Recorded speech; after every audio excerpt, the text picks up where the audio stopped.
I'm Dawn Minko, and I'm the president of the LA Canes community. I'd like to welcome you tonight on behalf of our LA Canes community as well as our entertainment affinity group. We're thrilled to have alumni, families, and friends of the U from all over the country joining us today. I know we're all excited to hear from our esteemed panel of industry experts, as this is a topic that affects everyone, whether you work in the entertainment industry yourself, or if you're a consumer who's just eager to know when Stranger Things is coming back. Before I turn things over to our speakers for the evening, I'd like to share a few logistics with you to ensure everyone gets the most out of our time together. The chat feature will be disabled for the duration of the program, but should you have any questions, please submit those via the Q&A feature located at the bottom of your screen, and we'll do our best to get through as many questions as possible. Feel free to include your name and where you're from along with your question. We are so excited to have so many of you joining us today, and I'd like to start by introducing our moderator, Scott Richter. Scott is a double graduate cum laude of the University of Miami, holding BA and JD degrees. He's an award-winning WGA writer, producer, and attorney, and a past president of UM's Los Angeles Alumni Club. Scott has written extensively for print and television media and is the founder of Richter Scale Media, his Los Angeles-based production company. Scott is currently writing and developing numerous TV and film projects in multiple genres, including The Lincoln Trials, a drama series based on young Abraham Lincoln's law practice and family life. Scott is also collaborating on the autobiography of Grammy-winning South African-born musician Jonathan Butler, who escaped the poverty of an Athlone shanty house to make music that has inspired millions worldwide, including Stevie Wonder and South African hero Nelson Mandela during his imprisonment at the height of apartheid. Thank you so much, Scott. Thanks very much, Dawn. I appreciate it. And welcome, everybody. First, I want to give some thanks to the UM folks in Miami that put this together. Carol Shipman, Miranda McCown, Debbie Garcia, and Carolina Tejedor. You guys, thank you for a great job. We have a lot of people still filing in. And I'm excited to tell you about our panelists. We have a really great show today. I think you guys are going to be really thrilled with who we have. You know, it's funny, in the old theater days, they used to call a showstopper when a performance was so fantastic that people were cheering and clapping so that the show literally had to stop. But as we all know, no one is cheering and clapping for COVID-19. In fact, we wish it would get the hook. But unfortunately, it's here and we have to deal with it. So today we're going to talk about how the pandemic has affected the entertainment industry across the world. And we're going to hear from our alumni who work in the industry and how it's affected their specific industry and also what the future holds. So I want to start introducing the panelists. First, Juan Cotto is an award-winning producer, veteran showrunner, and writer. Best known for his work as showrunner on Robert Rodriguez's From Dusk Till Dawn, the series on El Rey Network. Cotto is currently executive producer on the hit Fox drama series 911. The crime drama is now going into its 4th season this coming January and was Fox's highest rated new series with over 13 million eyeballs. That's pretty impressive. Go Cotto. He previously co-EP'd the spy thriller Nikita and has written and produced critically acclaimed series, including NBC's Heroes and the hit series 24. Welcome, JC. So next have, our next panelist is Riaz Hamirani. Riaz is the VP of Analytics at Paramount Pictures, where he focuses on theatrical movie marketing, content strategy, and data acquisition and application strategy. Prior to joining Paramount, Riaz was recruited from the tech sector to build out the theatrical marketing analytics and content analytics practices at Lionsgate. During his tenure at Lionsgate, he also served as the marketing creative director for the Lionsgate premiere slate of films. Passionate about diversity, inclusion, representation, and depiction within the entertainment industry, Riaz leads several multicultural initiatives at Paramount and was one of the founding executive board members of Lionsgate's Multicultural Employee Resource Group. Welcome, Riaz. Thank you for having me. Happy to be here. Next, we have Finesse Mitchell. Finesse is a multifaceted actor, comedian, and author who's now a series regular on the family sitcom Outmatched.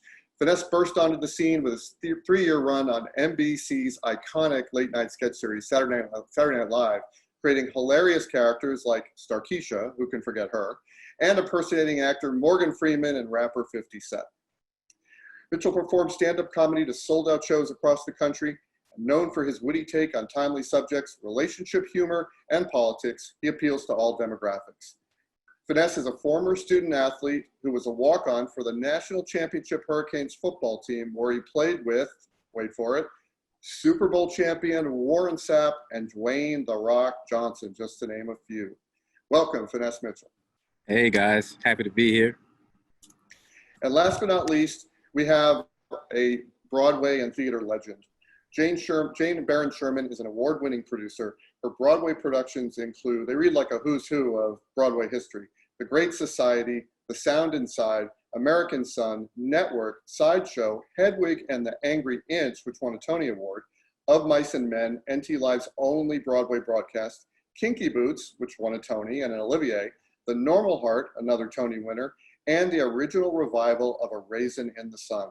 Jane's film and TV credits include The Accidental Wolf, A Call to Spy, Radium Girls, and Love is Strange, where she was a producer, among other projects. A long-term LGBT activist, Jane has served on a variety of boards and co-chaired In the Life TV and Lambda Legal. Welcome, Jane Sherman. Hi there. So, Jane, let's start with you. You know, this COVID thing is, we've heard all the phrases, the new normal, and it's turned life upside down. Where were you when you realized that the pandemic would have a massive impact on the entertainment industry? And in particular, we know Broadway was shut down. Well, I was actually about to head back to New York. I had spent most of February traveling between New York, London, and Miami.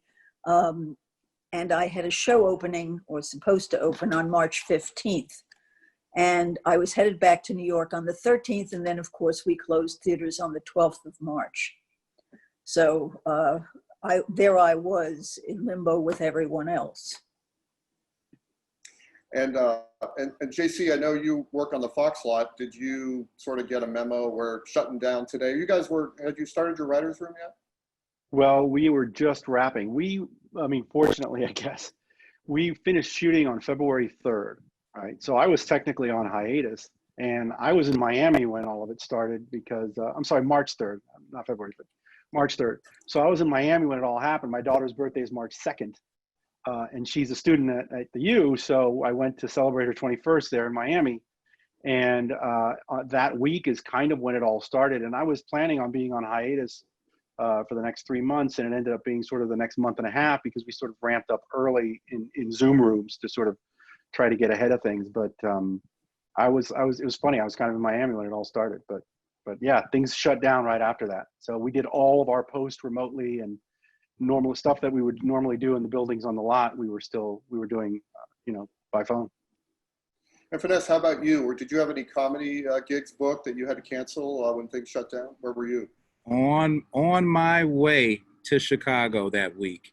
And I just had a feeling, Scott, I shouldn't go because I saw a lot of people getting stranded.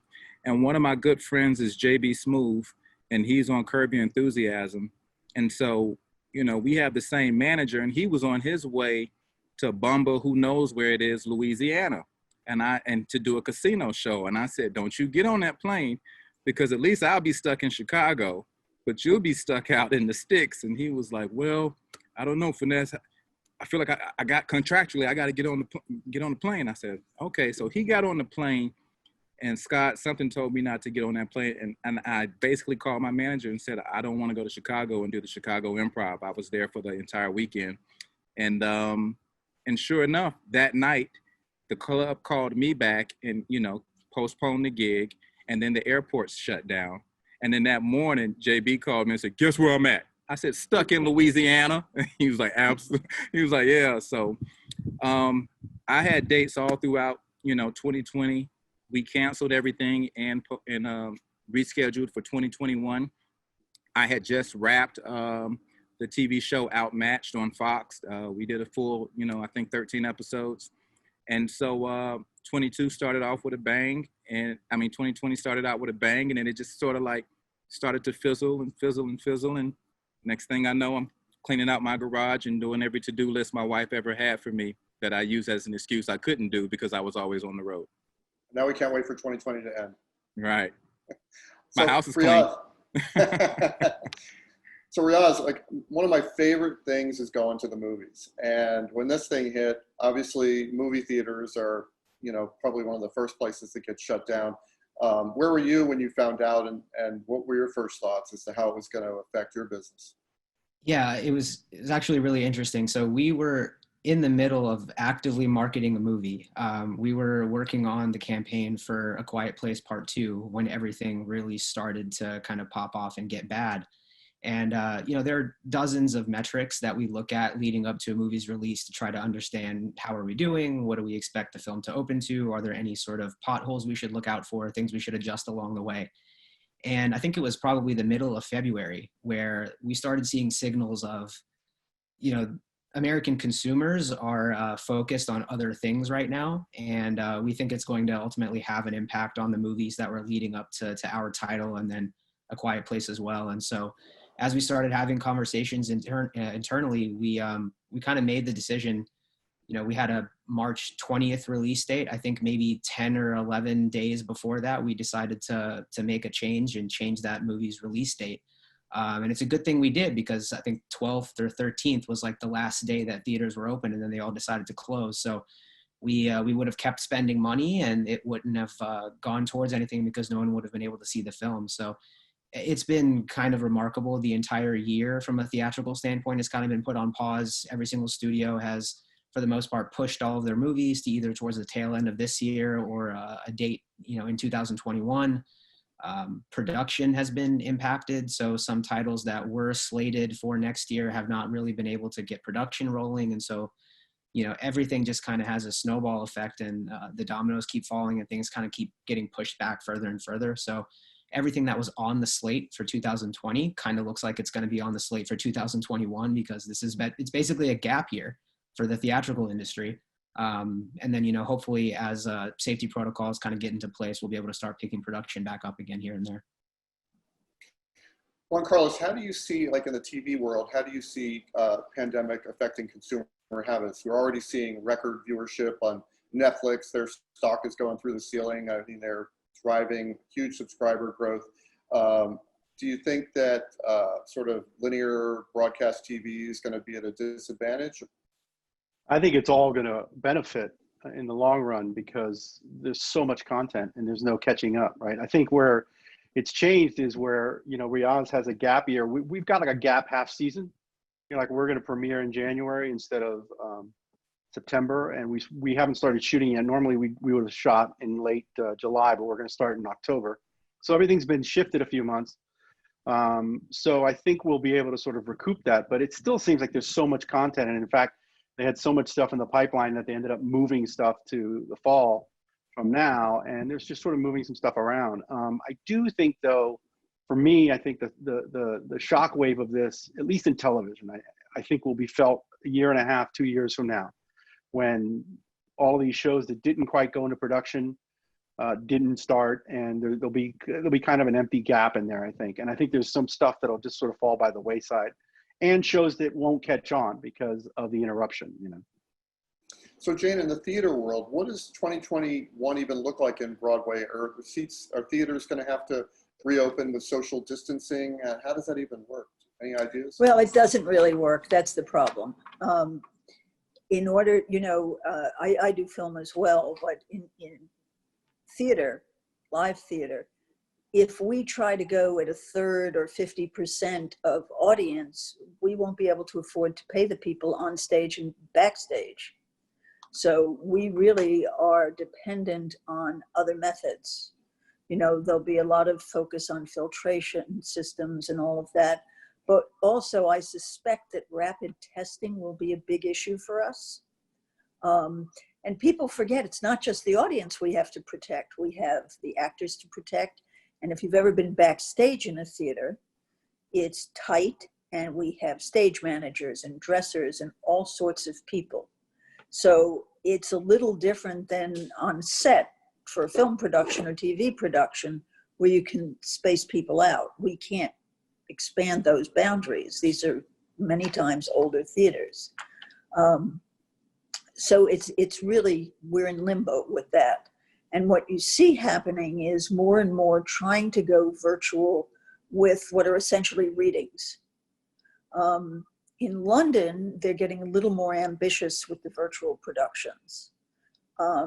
National Theatre, which of course has National Theatre Live, has turned it into National Theatre Home so that people can watch filmed versions of their productions on specific dates. The Old Vic is now doing live theater in empty houses that they're recording and selling tickets as though people were coming to the theater. So if it's a 12-day run, the show goes up live every day, and they only sell 1,000 tickets. So people are in essence reserving a spot. But in terms of actual going back into Broadway theaters, you know, there's a lot of hope for spring, but that's really going to depend on numbers, tourism, and where people's heads are. Right now, all the research is saying people are not anxious to come back in theaters.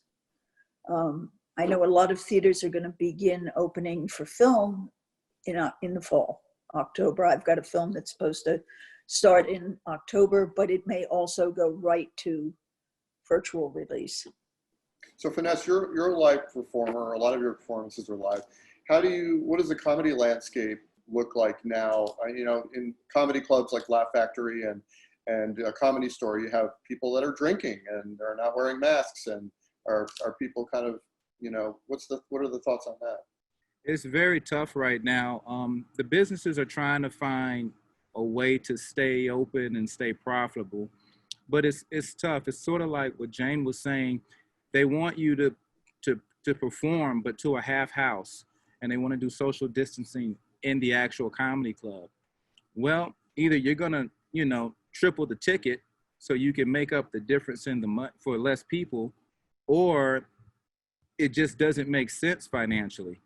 I chose personally to just cancel the entire 2020 tour. I had like maybe 60 dates coming up after the TV show wrapped, and it just didn't make sense to go into a half house, you know, and them asking, hey, can we renegotiate?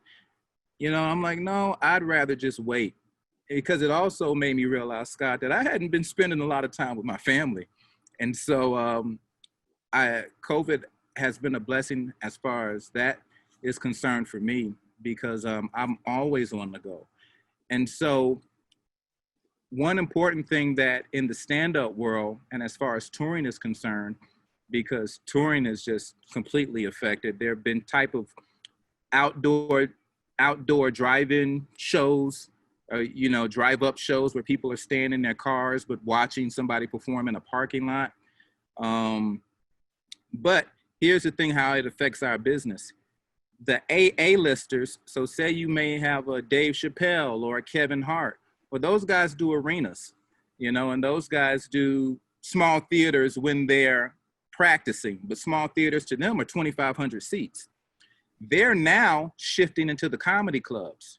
They want to just work on new material. So you can think of every A-list comic from you know, whoever your favorite is, a Mike Epps to a Sarah Silverman, a David Spade, Adam Sandler.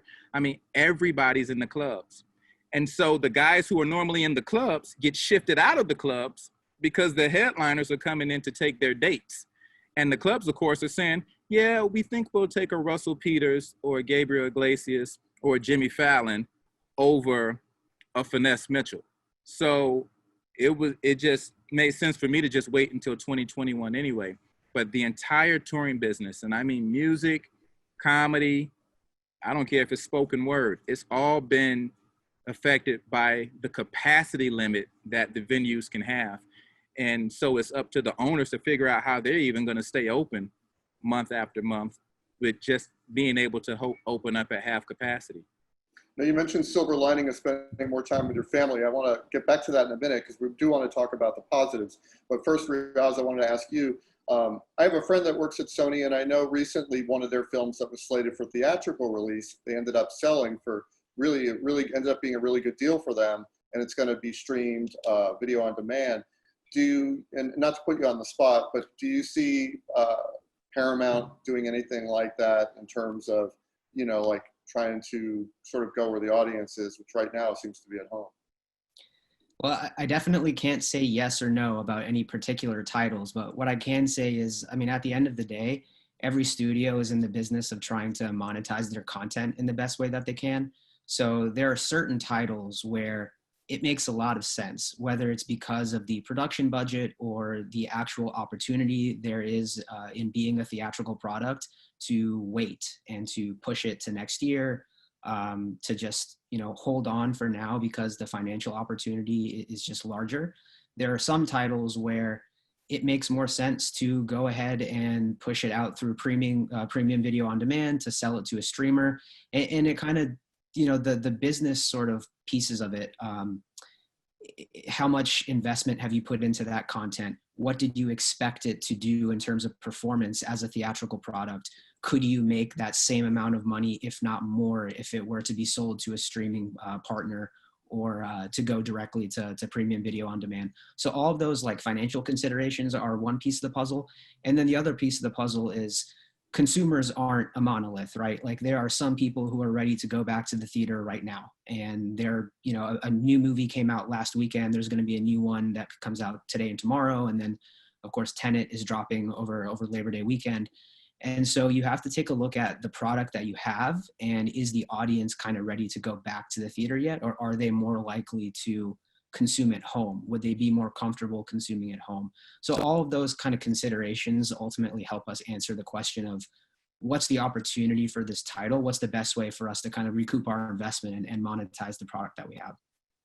Well, Quiet Place is one of my favorite movies of the last decade. I love John Krasinski and Emily Blunt. I can't wait to see what they do with the sequel. So that's going to be awesome. So now we've been kind of Debbie Downer talking about all the negatives. Let's shift gears and talk about some of the positives. Finesse had mentioned spending more time with family, cleaning out your garage. JC, how about you? What do you see as the positives? No commute. No commute. I mean, I was in the car, an hour plus each way every day. So I'm not listening to as many podcasts, but it's like 3 hours a day. You figure it's a day a week basically that you're in the car when you work out here. So that time has been gained not only by family stuff, but working in the room. One of the positives I think is, I do miss the social aspect of the room, and that's super important in the early weeks of the writer's room. But we've established a kind of a workflow with the Zoom that really makes for you work smarter instead of harder, if that makes sense. You're more targeted when you get on a Zoom because you have a purpose and you execute it and you talk out what you need to talk out, and then you work. So in that sense, there's been some unexpected benefits. And honestly, for me, and I think you guys can all attest to this, production was sort of moving to a virtual place in a lot of ways. I mean, in the last 10 years, I was always more and more amazed at how much producing I get done on my phone, whether it's wardrobe or you can watch an audition. I try never to do that, but anything you can do you can do so much on your phone and your iPad and your computer now that it was all going that way anyway. Some for the good and some for the bad, but I think that COVID's kind of intensified all that. So it's amazing because 20 years ago, we wouldn't be able to do most of this stuff remotely because the technology wouldn't support it.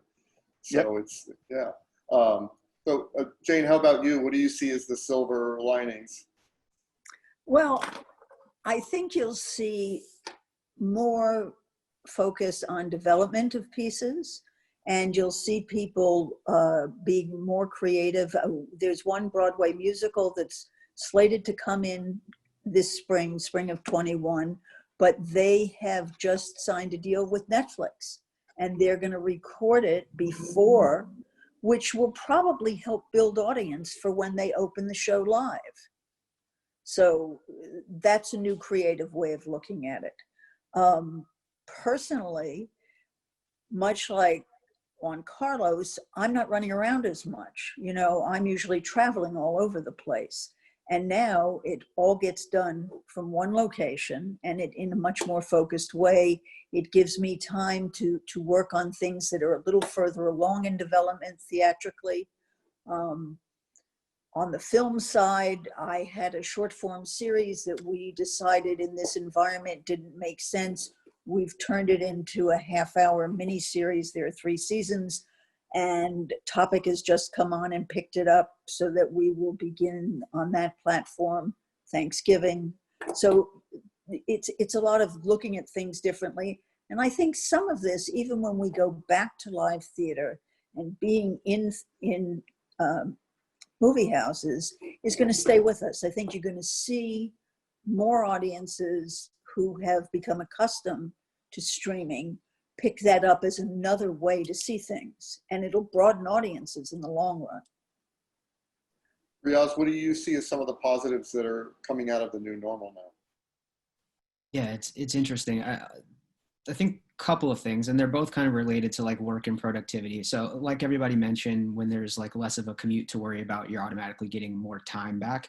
The other thing that I think, at least in the theatrical space, it's enabled me and my team to do, we've been able to kind of step back from kind of day-to-day tactical stuff of how are we going to open this movie that we're actively working on and we're actively marketing, and like the day-to-day answers of like, is this TV spot better than that TV spot? Do we move some money over from this audience to that audience? The real, twisting of the knobs and pulling of the levers for an individual campaign. We've been able to take a step back and be a little bit more strategic and focus on longer term projects that maybe we just wouldn't have had the time to do before. So setting the infrastructure for all of those strategic projects, I think, is going to put us in a really, really great place when we are able to kind of turn everything back on again. And when we are actively marketing films, we've been able to answer questions that we wouldn't have been able to, because of time constraints. Processes that have been put in place, I think, are going to carry forward. So from a sort of strategy standpoint, I think it's been great. The other thing that I'll say is this whole period, and the kind of gap year reference that I made earlier, it's kind of forced 8 to 10 years worth of innovation to happen in like 120 days. Very quickly, we have to start talking about like, is the theatrical window too long? Does a movie need to be in theaters for 90 days before it goes to home video? Are the percentage splits the way that they should be? Are pricing considerations for a PVOD release, are those things that we can adjust? What's the right price point? Release dates, like all of these various things have just been able to really force us to be more innovative and think about how we're going to do things in the future.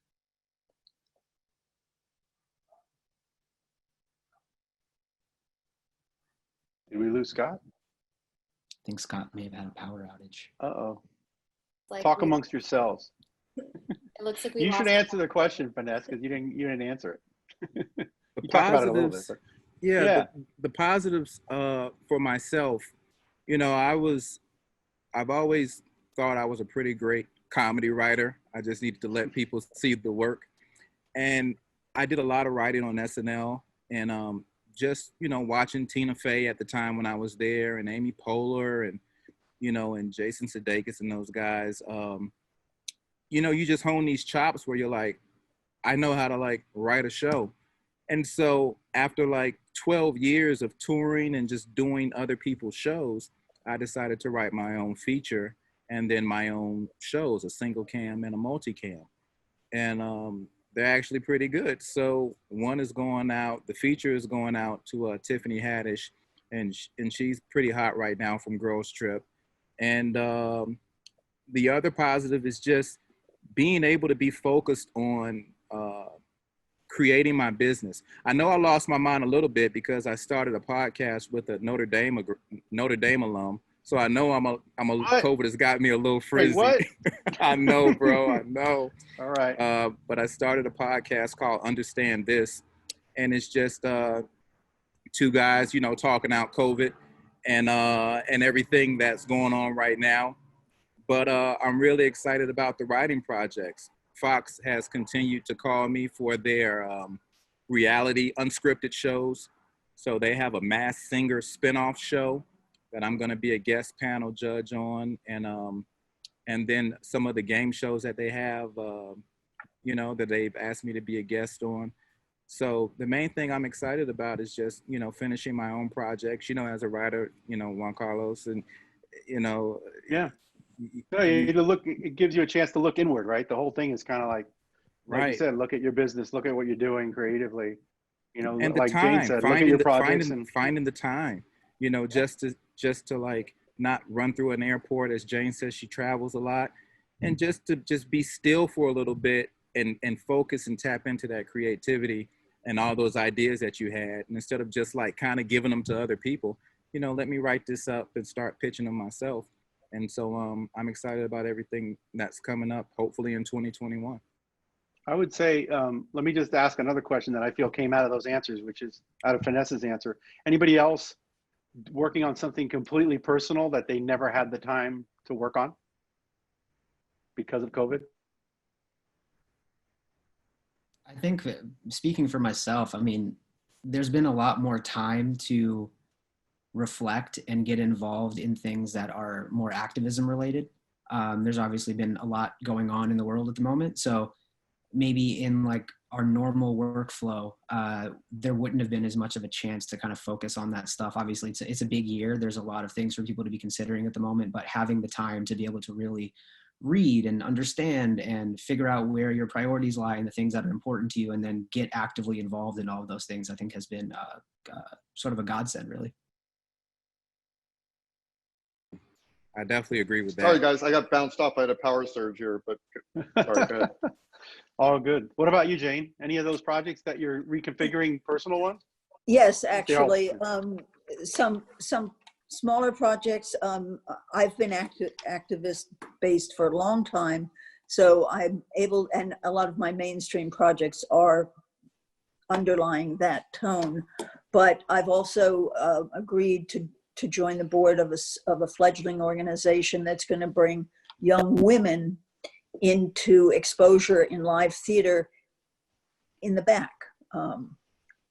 Carpentry, electricians, these are people who make big bucks, and it's always been a man's world. And so I feel I have the time for the foreseeable, you know, next 6 months to a year to work with that organization and help do that. And then at that point, if I get the kind of busy and traveling I was before, at least I can help introduce those young people to certain shows that I'm involved in, get them tickets, get them a tour backstage. It's an opportunity to really look at things differently. I've been able to sign on to some smaller projects that I just didn't have time for, that are a little out of my comfort zone. So it's creative in that way. That's fantastic. It sounds like there's a lot of silver linings. So I'd like to ask each of you, and this gets back to your time at the U, was there anything in particular, or let me just ask it this way, did your time at the U help you on the path of all of your incredibly successful careers? And what can you tell current students and recent graduates about entering the industry during this challenging time? How about you, JC? For me, a couple of things. I mean, Paul Nagel, who was the main screenwriting professor when I was there, was super helpful to me, and was really about, you know, he was the guy who taught me that the script that you're making is your gold mine, you know, and you're going to dig that gold mine, and you're going to go down some shafts, and you're going to get shafted, and you're going to fall down some shafts, but it's your gold mine. So figure it out. That on the creative level, that was very helpful.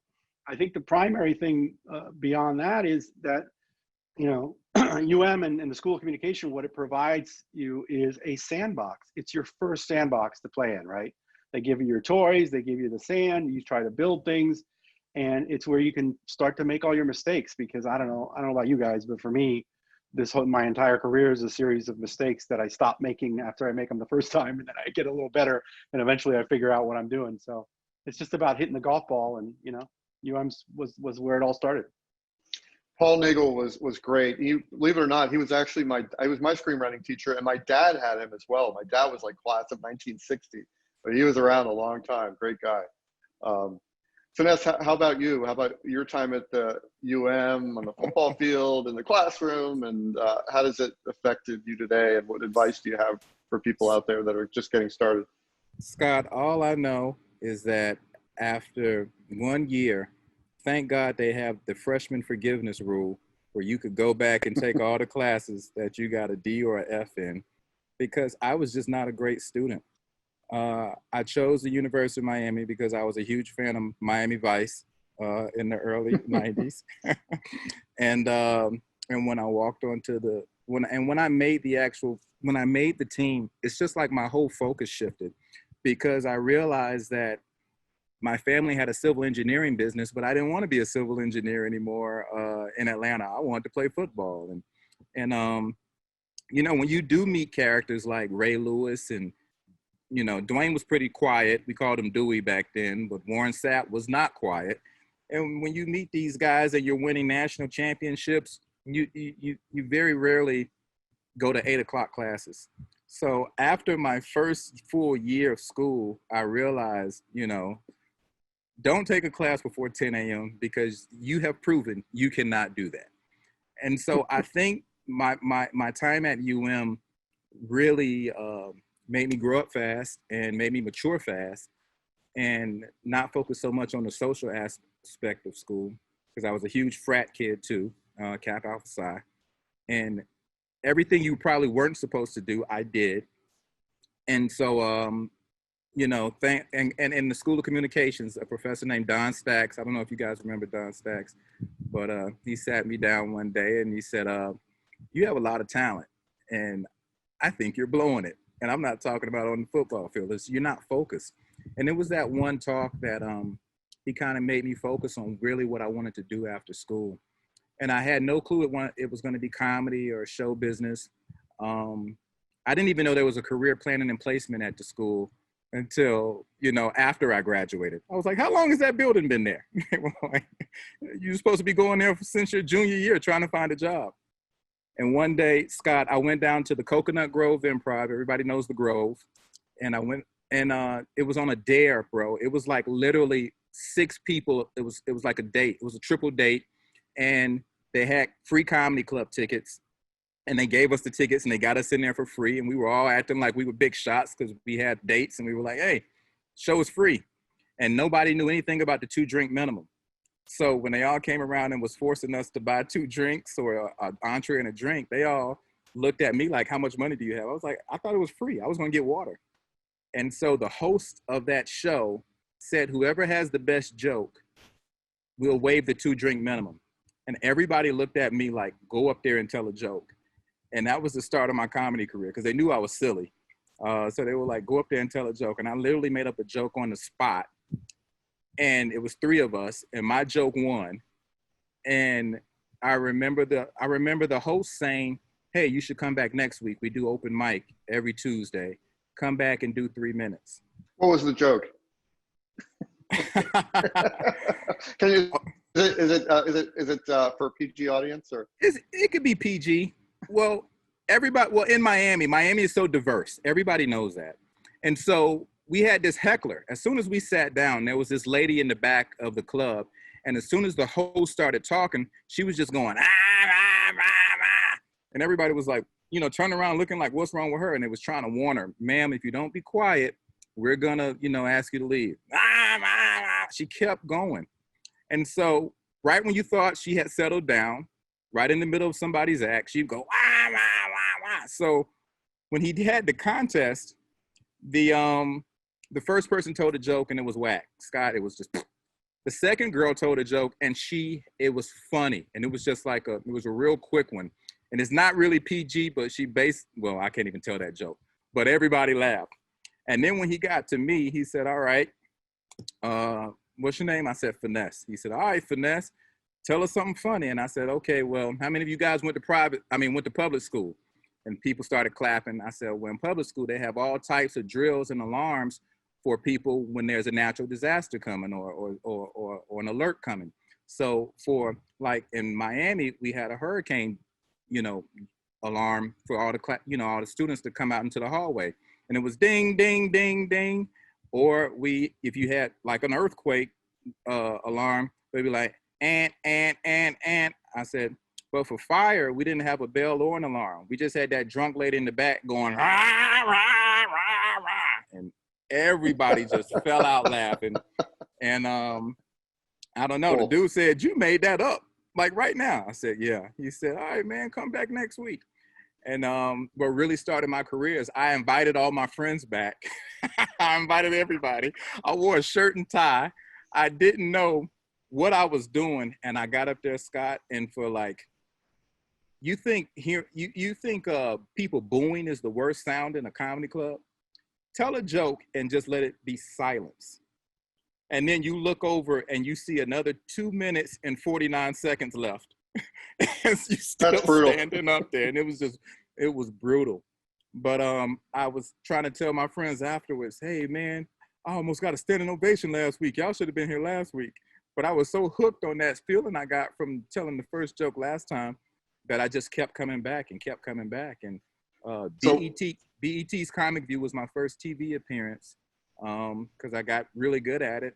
And then 4 years after that, I was on Saturday Night Live. That's awesome. So we're going to take some questions in a minute from the audience that are submitting in the time at the U. And is there something that you learned from that time, that some wisdom that you could impart to people just getting started in the business? Jane, if you want to go first.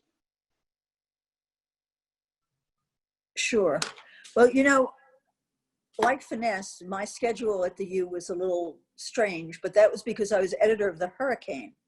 And so I would only take classes that met on certain days so that I'd be free for deadlines. And I think I learned in those days, you know, to work on deadlines, which certainly carries forward into what I do now.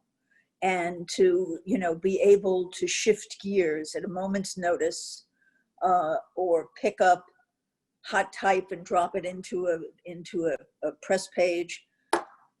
It was good training to think on my feet.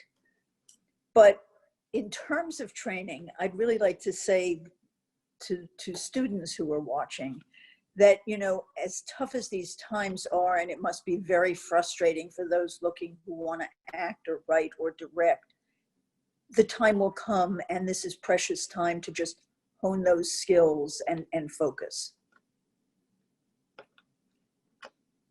How about you, Riaz? Yeah, I'd say, you know, one thing that I'll say that was fantastic about my time at Miami and something that has contributed to sort of where I've been able to take my career so far. There is a very specific reason why I chose to go to Miami, and it was because I didn't really know what it was that I wanted to do. And I was able to play in a bunch of different sandboxes across a bunch of different schools and kind of figure it out along the way. So I had a major in the business school, a minor in the music school, a minor in the comm school, and I worked for the athletic department my entire 4 years that I was there. So through all of those various arenas that I got to play around in, and all of the professors who, you know, there wasn't just a collection of lifelong professors. It was people who had been in industry and had worked in various large companies and then had decided to dedicate some of their time to either being adjunct professors or had made the shift over to academia full time. So being able to play around in a bunch of different places, number one, kind of helped hone what are the things that are really important. And then having professors that had experience outside of academia who then could become your network, because relationships are currency, not just in this business, but in literally every single business. So learning that off the bat and translating that currency into career opportunities is like mission critical, especially for this business. You know, every major opportunity that any of my peers have been able to get, it's not like those jobs are listed on LinkedIn and on, you know, Glassdoor or whatever. They all get developed through relationships, and sometimes they'll go out and they'll get posted publicly, but a lot of times it's like, we're creating this position for you in mind, or we're giving you the tip about this position that's about to come open. Is it something you'd be interested in? Those things just kind of develop over time through relationships, through making great impressions and through doing great work. And without having that sort of mindset coming into the entertainment business, you're left as like one of 10,000 people who are trying to do it. The same way Las Vegas is a town built on losing gamblers, Los Angeles is a town built on broken dreams. And if you're not like tenacious and really taking advantage of the network around you, the city will pass you by. So all of those things are critically important to just kind of keep in mind if you really want to break into this business. That's outstanding advice from all of you, actually. And Riaz, your point is the perfect segue for our first question. So Sunny asks, have you all expanded your business network during COVID for new collaboration opportunities? Who'd like to jump in first? I definitely have. The comedy community is, we're all connected, and with social media, you can reach out to anybody now. You could send Will Smith a DM, and he might DM you back, and next thing you know, you think Will Smith is your buddy, so you all of a sudden, hitting them with 20 more questions. But definitely, I think COVID is a time, and quarantine is a time, like I was telling JC, to just work on projects, but also the relationships you have. I wanted to reach out to a lot of family members just to let them know I cared about them, because I realized I had been going so fast for so long that I really was only reaching out to people if it was show related, or if, they were asking me a favor or I was asking them a favor. But it wasn't just really saying, how are you doing? So I started doing that along with all the writers that you meet on all the various shows that you audition for, that you get and you don't get. And just reaching out to people and just saying something like, hey, what's up? I don't want anything. They were like, hey, this must have been fate. I've been thinking about you. What are you doing next week? And all of a sudden a job comes out of that. And you're like, wow, let me go through my phone and reach out to a bunch of more people. And so you definitely, what Riaz was saying, that the relationships are key and golden in Los Angeles. From every casting director you get in front of to every producer you ever meet, because whatever job you don't get, if you make an impression on that person, they'll definitely think about you for the next job. And you can always just hit them up just to say, hey, what do you got coming up? Or just checking on you and saying what's up. But relationships, I've built an entire career, a 20-year career off of just relationships. And I can't even tell you, I've probably won maybe 4 jobs in an actual room out of my entire career, actually going into an audition and landing the job. Most of the jobs that I've won or participated in, people just literally hit me up and said, are you available? And it's just been a blessing, but it's only because I never burned a bridge out here. Very professional on set, very likable, and just deliver what the people are asking you to do, and say thank you afterwards and be sincere about it. Yeah. So JC, I'm going to throw this question your way. So Isabella's asking, she says, I'm a recent grad of UM. I'm an aspiring filmmaker and writer. How did you hone your writing skills? And did you always want to be a writer for film and TV? I wanted to be a novelist or a journalist. I also worked at the Hurricane. I was the entertainment editor. And I worked there all 4 years. And, just like Jane, it taught me writing on deadline, thinking on my feet, and then I went from there to the Herald, and I wrote at the Herald for 3 years before I came out here. So I always wanted to be, at first it was novelist, and then it was screenwriter, writing movies. That's what everybody was doing when I came out in '92. But the way I figured out my skill was I just wrote. So I had the benefit of meeting my wife in high school, and we've been together for 30 plus years. And so when I moved out here, she worked in banking, basically. And I would drive her to work every morning at 4:30 in the morning, because she had to be there early for the East Coast. And then I would come home and write. So I wrote 7 features in the span of like a year and a half. All of them were pretty crappy. And by the way, I had a brother in the business who you guys know, Manny, I'm sure you've heard of him, who got me an agent and was like, I had it all set, right? But I didn't know what I was doing. I had to teach myself how to write. I knew what I knew from school and what I had written at school. Anyway, long story short, one of those 7 scripts ended up at a game company called Activision, which is now a huge company, but was back then was kind of rebooting itself. And they were doing a spy game. It was a thriller set in the White House. And they hired me to work on the puzzles of the game. And from there, that 1-month job turned into an 8-month job. And at the Christmas party, Activision's Christmas party, I met an agent who hired me to be the interactive client, because CD-ROMs were going to change the way entertainment came into your home. I don't know if you guys remember CD-ROMs, right? It was going to change the world, right? Anyway, again, long story short, that business kind of blew up. There was a tech bubble. He goes, write a TV spec. So I wrote a spec ER, and that script got me work for 10 years. So, I mean, and that's how awesome. sort of like, yeah. That's awesome. But it was this is a great question. Constantly writing. This is a great question from Nona. She says, you have all risen to positions where you can help, mentor, and inspire others. On the flip side, where do you turn for inspiration? Jane, do you want to take that one? I turn to the work itself. There is so much beautiful work out there that's so important, that needs to be out there and be seen. It really does inspire me. And of course, there are people who are mentors to me and who I look to and ask advice from and learn from, who are greats in the industry.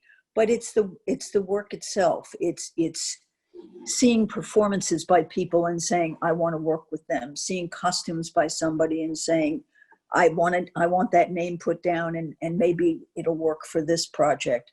It's reading things and saying, God, it's amazing what can come out of the human brain and spirit.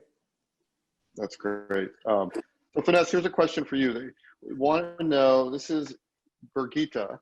She wants to know, what did you write or do, and I'm paraphrasing, that got you the attention of Lorne Michaels and the SNL folks that helped you get on there? Well, during that time, Tracy Morgan was leaving the show. And anybody who knows Tracy Morgan, they know he talks like this and he's very like, Finesse, you can never be Papa Bear, you can only be Baby Bear. So it was just being in the right place at the right time to hear this information that Tracy Morgan was leaving the show. And it literally went through the Black comedy community that SNL was looking for the new Black guy. So when I tell you, Scott, everybody auditioned. And at the time, timing is everything. I had a bit called Crouching Tiger, Hidden Dragon. And it's a dope karate movie. Everybody kind of knows that movie, won a lot of awards. And it was basically about how, it's kind of stereotypical, but it was basically like how Black people at the Magic Johnson Theater down in Crenshaw out here in LA found out that the movie had subtitles, because none of the commercials said you had to read when you go to watch this movie.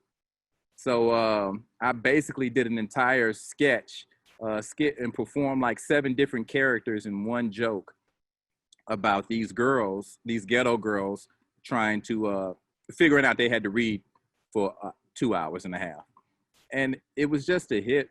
And sometimes, like I said, in this business, timing is everything. Just walking into a nightclub at the right time and seeing a certain comedian, it just, you know, you can walk in LA, anything can happen if you stay active and, like Riaz said, stay tenacious. But that was my defining moment. I remember that Fox was a huge fan of mine back then. And Wanda Sykes had a TV show, had a sitcom, and they brought her out to come and see me. And after the show, she was like, you were brilliant. You're going to make it big on somebody's show one day. But the way she said it, it was like, not on my show. So I didn't let that discourage me. And then a month later, we were auditioning for Saturday Night Live. And that's when I met J.B. Smoove, Kenan Thompson, Kel Mitchell, out of another 50 comics. And they narrowed it down to us like 5. And then they ended up picking me and JB and Kenan. And Kenan is still on the show to this day. So, but to answer her question, every stand-up comedian has that bit, their favorite bit. And if you perform it at the right time in front of the right people, you know, good things will happen. So I was just lucky in that regard. Go ahead, JC, ask the next question. Oh, no, did we lose Scott? Yeah, we lost him again. We did lose him, but we do have a lot more questions. I'm going to ask one more before wrapping this up. So Sheikh asks, what are some new initiatives that are taken into consideration to promote more diversity and give platform to new faces in the industry, being theater, film, and TV, both on stage and behind the scenes? I'm going to throw this to Riaz because I know he's really passionate about this topic. Yeah, I mean, I think a lot of things are happening. Number one is just everyone's starting to think about these things a different way. There's been a kind of a standard quote in the industry for a long time that diversity is good for business. It's more than just good for business. I mean, the reason why these stories work so many times more than not is because they're authentic, and the people who are working on them are bringing a real perspective to the table that otherwise wouldn't really be there. So it's not just that it's good for business, it's that it's making a difference. And kind of going back to the point of what do people look for inspiration? What really inspires people is being able to see themselves on screen or on stage or in the comedy circuit, wherever it may be. Until you can put a picture in your head of there's somebody who looks like me who does this, or there's somebody who I've seen from my background or my part of the world who's been able to rise to a certain sort of level in their life or career, whatever it may be. It just, there's so much more of the world that opens up to people when they feel like they can do something too. So part of it is initiatives that have to do with finding people who can tell authentic stories and casting people who are authentic to the roles that have been written for them. And every studio across town is kind of thinking in this way now. It's not just, let's do it because it's good for business. It's because it really does make a difference. I think that's the biggest thing.